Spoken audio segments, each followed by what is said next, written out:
if I do that, then I'm not getting airflow from this section, which I can add another mini split to get air in this area. Because remember, if I put that wall up here and then I come here. Can't you do like the vents on top of the doorway to help? I can.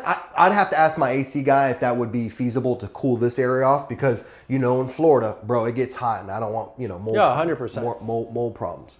Okay, I'll consider that, but that's small little stuff, right? That I would do. So I agree with you. Keep it separate, because what are we doing? We're mitigating other members from coming over here and saying, oh, well, you know what? The kitchen is being used over there, or Johnny's being messy in the kitchen. I like Susie and Bob on this side. They're very clean. Oh, let me go use the kitchen on this side, right? That's the way I think. That would be the more expensive room out of the two. This one, yeah, of course. At that point, because now you have a reach-in closet versus a dresser. Yeah. Well, no, I would have 2 closets then, because if I don't open that up, I got 2 closets. You're still gonna have to make a wall. You're still gonna have to make a wall for the bathroom. Make the wall, right? But now that closet isn't really a closet for this. I would enclose that and then maybe make it a storage and charge. Cool. And you want extra space? What would you think? So I can add extra $15 a week? 10? I'd say for a bigger closet, but yeah, 10's fine, 15's fine. I mean, you make the number up at the end of the day. I've seen people start at 15 and get, like you said, get a feel from the market. Your alternative is go ahead and get a closet space at one of those bigger storage places, and sure, they'll give you a promo at $30, but then they're like, hey, it's season, your price has gone up $50, $60. Mm-hmm. So as opposed to going to one of these larger storage facilities, you can rent that at a flat fee and it doesn't go up or down. Gotcha. So it's a lot more friendlier. You're talking about like a storage, self-storage? Correct. Gotcha. Okay. Because that's by seasons. Like, hey, it's high season, your price just went up $10 this month. Hey, it's low season, well, I've never heard of anyone drop prices. Right, it's just like Airbnb. Self-storage units, they can fluctuate their prices at any time. And so that's why a lot of people like self-storage, because it's like Airbnb. You can maneuver the fee. There's no one locked in, right? So, but yeah, no, I think I would just make that a storage, wall there on that side, and then, like you said, wall this off, keep this whole side separate. And then the beauty about this, I like about this side, I don't know if you realized when we first walked in, you got your own parking. So now I got 2 parking areas. I can fit easy 4 to 5 cars on that side. I'd probably do 4 max. Everybody will be able to have their car, because that's a big lot. Do you think 4 is fair? Yeah, it's more than fair. You only have 4 rooms. Well, I know. That's what I'm saying. It's way more than fair. No, yeah. So I got 4 cars on that side of the lot, and this is a corner lot, guys. So I have a real big lot here, and then I can do one or 2 cars on this side. Probably 1 car, because they'll probably be fighting with each other trying to back out of here. But then I have the other storage here as well. Like, this place has got endless amounts of storage. Dude, I think I might make more money on storage on this property than I make in bedrooms. Like, I just got so much storage. Seriously, dude.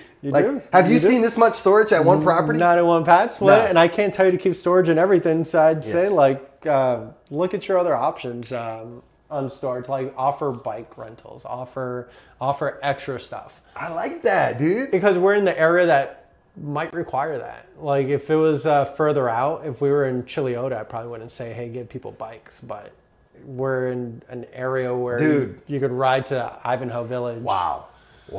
You like the electrical bikes?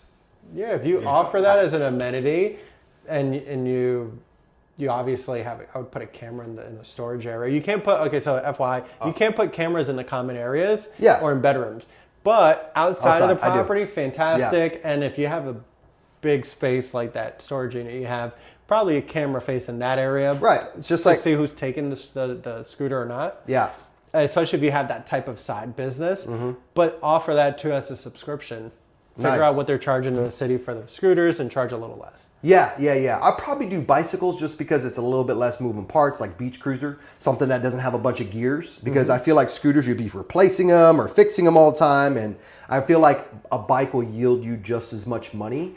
And it's very simple. I would get a bike with no shifting gears, literally like a beach cruiser, so they can take it from, they're not going 900 miles. They don't need nothing fancy. They're probably going within 5-mile distance to get to their workplace. Would you say, how far are people living from where how far are these members living from where they commute to? That's the biggest appeal of a PadSplit. Yeah. So when they're searching for rooms, they're searching usually based off location. And they're based, we don't have a metric on miles. I can't tell you like 2 miles. But the reason why I would move into this house would be because I work off of Fairbanks, or I work in Winter Park, and this is the closest house in Winter Park. Yeah. And we don't have many yet. So I would assume if I live closer to Park Ave and there's a PadSplit in Park Ave, which I highly doubt, I would move into that house. Are there any PadSplits around here close? We are. Yeah. There's a College Park property that's Just one? fully live. On the other side, I have one on Maitland. 300 units in Orlando. Yep. Okay. But in this general area, It's slim. Pine Hills would be the closest, yeah. guys, very limited competition. When I go into this type of business, I'm looking at competition. 10 years from now, it could be saturated. Who knows? But I know that there's a statistic where us to catching up on the affordability of housing is going to be years and years and years. I mean, you can do this probably with every house in this neighborhood, and you would not have oversupply.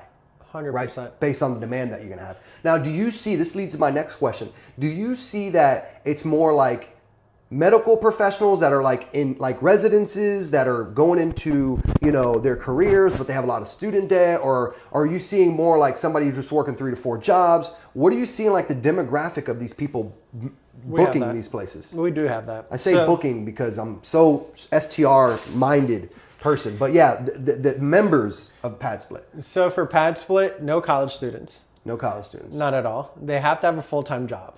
Got it. And so it could be any full-time job. I would say that depending on where your house is what you'll attract.